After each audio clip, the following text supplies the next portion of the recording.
what advice do you have for the senior generation?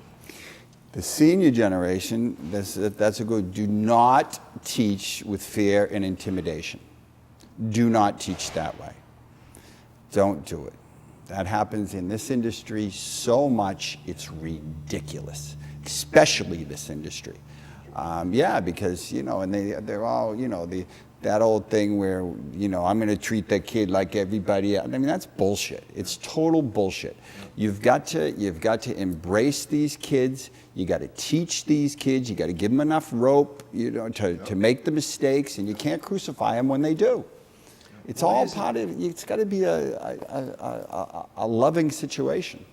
Why is it so tough? And I agree with you. I've worked with several families in the automotive industry. Why is it so tough? Because the guys, they're self-made entrepreneurs, and they're not going to listen to anybody. They are just, you know, and they're extremely selfish. And really, that's the only way you're going to get to where you are. You have to be selfish for a period of time to build. You have to be. And they just don't, they don't get it. It's a different world. They should embrace and teach. And don't mistake kindness for weakness. That's a big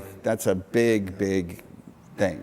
And how do you get the senior generation to let go? Well, letting go is a major. I had to go through it. I went through that evolution.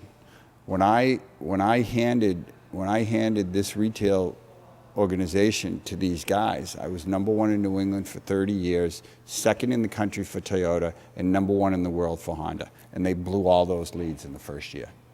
If you're going to let the reins go, you got to let the reins go. You can't go in there and there were times they were doing shit that was totally wrong, and I knew it was a failure, but I let them do it.